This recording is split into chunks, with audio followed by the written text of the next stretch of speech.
तो देखिए, आज हम लोग हिंदी का चैप्टर नंबर 3 पढ़ने वाले हैं, ठीक है? चैप्टर नंबर 3 का जितना भी सब्जेक्टिव प्रश्न है, उसको अब आज आपको हम करवाएँगे। यानी चैप्टर का नाम है आपका भारत से हम क्या सीखें, ठीक है? ये आपका चैप्टर है भारत से हम क्या सीखें, ठीक है? इस चैप्टर में जितना भी आपका सब्जेक्टिव प्रश्न है, वो सभी प्रश्न आपको हम आज करवाने वाले हैं, ठीक है? देखिए, पहला प्रश्न है, कह रहा है कि समस्त भूमंडल में सर्वविध संपदा और प्राकृतिक सौंदर्य से परिपूर्ण देश भारत है।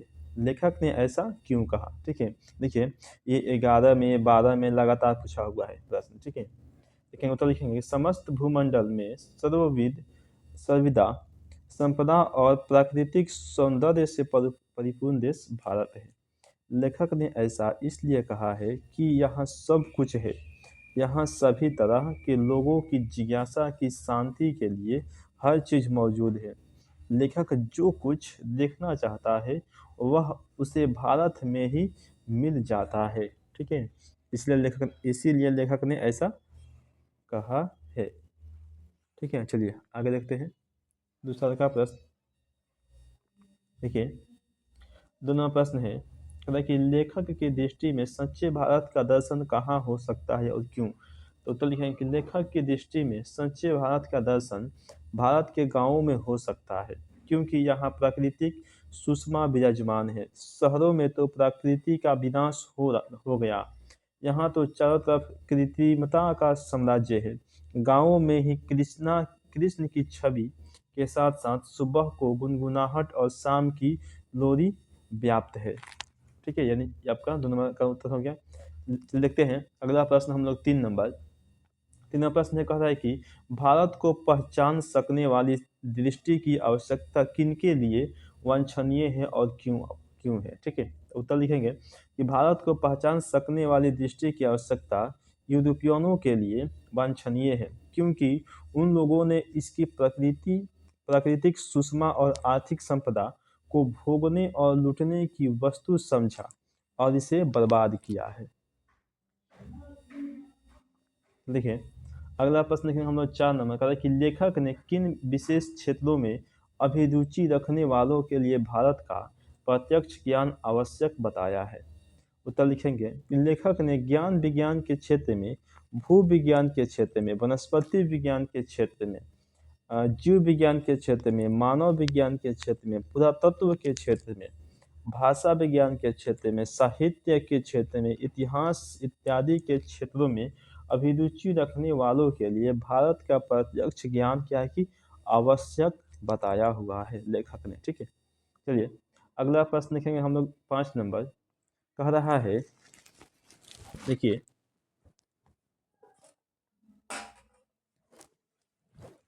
एक मिनट, देखिए, प्रश्न है आपका 5 नंबर का कि लेखक ने वारेन हेस्टिंग्स को से संबंधित किस दुर्भाग्यपूर्ण दुर्घटना का हवाला दिया है और क्यों दिया है, ठीक है? तो लिखेंगे,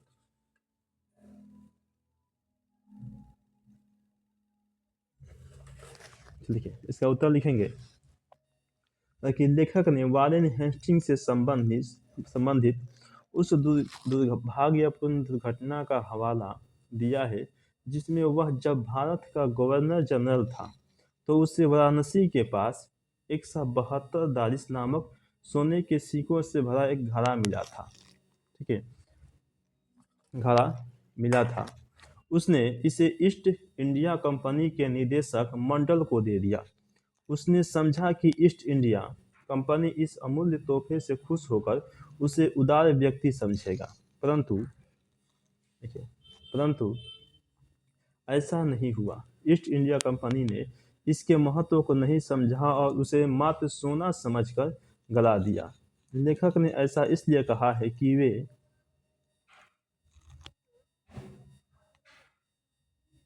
देखिए, वे हम भारतीयों को अपनी थाती बचाने की सलाह देना चाहते हैं। वे चाहते हैं कि हम अपने देश को समझें और इससे प्रेम करें, ठीक है? लेखक ऐसा बताना चाहते हैं। चलिए देखिए, अगला प्रश्न देखेंगे हम लोग 6 नंबर प्रश्न की लेखक ने नीति कथाओं के क्षेत्र में किस तरह भारतीय अवदान को रेखांकित किया है, ठीक है, चलिए तो उत्तर लिखेंगे 6 नंबर का कि लेखक ने नीति कथाओं के क्षेत्र में भारतीय अवदान को नवजीवन के संचार के रूप में रेखांकित किया है। वे कहते हैं कि भारत के कारण ही समय समय पर नवनिधि साधनों के की और भागों द्वारा अनेक नीति कथाएं पूर्व से पश्चिम की ओर आती रही है। उदाहरण स्वरूप शेर की खाल में गधा, न्योले या चूहे की कथा इत्यादि। ठीक है, तो देखिए अगला प्रश्न लिखेंगे कह है कि 7 नंबर की भारत के साथ यूरोप के व्यापारिक संबंध के प्राचीन प्रमाण लेखक ने क्या दिखाए हैं।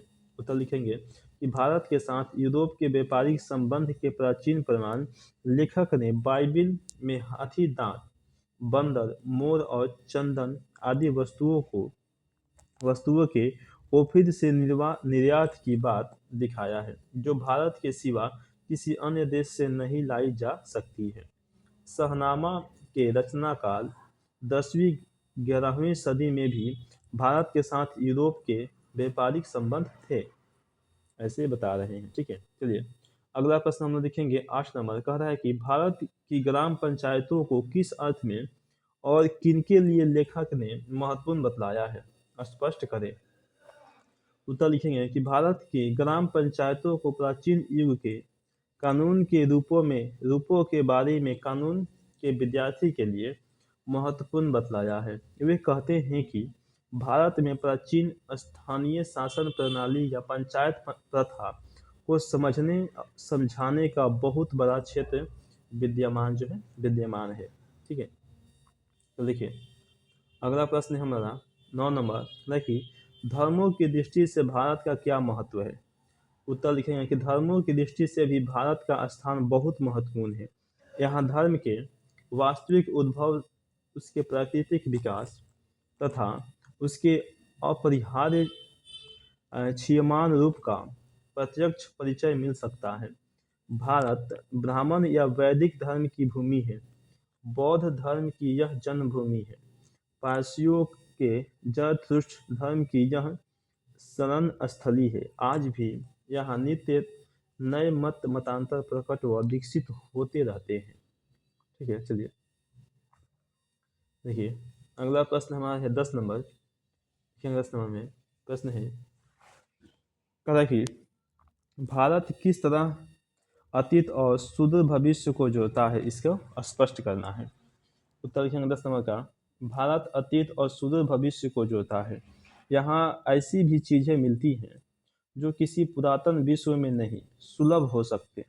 यहाँ वर्तमान और भविष्य की समस्या, चाहे लोकप्रिय समस्या से संबंध हो या उच्च शिक्षा, चाहे संसद में प्रतिनिधित्व की बात हो अथवा कानून बनाने की बात हो, चाहे प्रवास संबंधी कानून हो अथवा कुछ सीखने या सिखाने जैसी बात हो, यहाँ सब कुछ उपलब्ध है। ठीक है, भारत की बात कर रहे हैं। अगला प्रश्न है आपका 11 नंबर कि मैक्स मुलर ने संस्कृत की कौन सी विशेषताएं और महत्व बतलाए हैं। उत्तर लिखेंगे कि मैक्स मुलर ने कहा है कि संस्कृत सारभूत रूप से वही है जो ग्रीक, लैटिन या एंग्लो सेक्सन भाषाएं हैं। वे कहते हैं कि अगर हम सिर्फ संस्कृत ही सीखते तो भी यह हमें इतना सिखा देती जितना दूसरी कोई भाषा कभी नहीं सिखा पाती। उन्होंने कहा कि यह भाषा 3000 से भी लंबे काल तक फैली हुई है, जो संस्कृत भाषा है उसके बारे में इन्होंने कहा है। देखिए अगला प्रश्न है हमारा 12 नंबर का, लेखक वास्तविक इतिहास किसे मानता है और क्यों मानता है। ठीक है, चलिए उत्तर लिखेंगे, थोड़ा सा भी 1 मिनट। देखिए 13 प्रश्न इसको हल करते हैं। कहा कि लेखक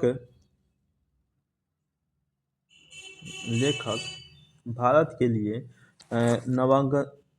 नवागंतुक अधिकारियों को किसकी तरह सपने देखने के लिए प्रेरित किया है। तो उत्तर लिखेंगे लेखक ने भारत के लिए नवागंतुक अधिकारियों को सर विलियम जोन्स की तरह सपने देखने के लिए प्रेरित किया है, क्योंकि ऐसे स्वप्नदर्शी ही यह समझ सकते हैं कि अपने सपनों को साकार और अपनी कल्पनाओं को वास्तविकता में परिणत कैसे किया जाता है, यानी कि कैसे बदला जाता है। देखिए अगला प्रश्न देखेंगे हम लोग। प्रश्न है आपका 14 नंबर का, कि संस्कृत और दूसरी भारतीय भाषाओं के अध्ययन से पश्चात जगत को प्रमुख लाभ क्या क्या हुए। तो लिखेंगे संस्कृत और दूसरी भारतीय भाषाओं के अध्ययन से पश्चात जगत को प्रमुख लाभ हुए हैं कि वे इतिहास, राजनीति विज्ञान, भाषा विज्ञान, विद्य संहिता, धर्म इत्यादि को जान पाए हैं। वे वह जान पाए हैं कि अगर किसी तरह की शिक्षा उन्हें चाहिए तो भारत के लिए पर्याप्त है। तो भारत उसके लिए क्या है कि पर्याप्त है। तो देखिए अगला प्रश्न आपका 15 नंबर, बोला है कि लेखक ने नया सिकंदर किसे कहा है। ऐसा कहना क्या उचित है? लेखक का अभिप्राय स्पष्ट कीजिए। उत्तर लिखेंगे लेखक ने नया सिकंदर उसे कहा है जो आज भी भारत विजय का स्वप्न देखते हैं। लेखक का ऐसा कहना स्वतः उचित है। लेखक का ऐसा कहने का अभिप्राय है कि यद्यपि भारत को लुटेरों ने बहुत लूटा, यहाँ की संपदा को ढोया तथा गौरव का विनाश किया, फिर भी यह अपने आप में इतना समृद्ध है कि आज भी यह सामर्थ्यवान है। आज भी यहाँ बहुत कुछ है सीखने और प्राप्त करने को। ठीक है, तो देखिए अगला प्रश्न देखेंगे हम लोग 16 नंबर, बोला कि भारत से हम क्या सीखें।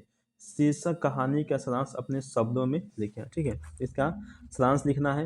आराम से आप इसमें से देखिए, देख लीजिए एक बार अच्छे से लिख लीजिएगा। हम इसको नहीं बताएंगे, ऐसे बढ़ाते हैं आगे। उसके बाद आपका 17 नंबर, ठीक है, इसको भी देख लीजिए। लेखक के अनुसार सफलता और चरितार्थ क्या है। ठीक है, इसको भी एक बार देख लीजिए अच्छे से। अगला प्रश्न आपका 4 नंबर, नाखून क्यों बढ़ते हैं, तो हम इसको अगले वीडियो में आपको कराएंगे। चलिए ठीक है।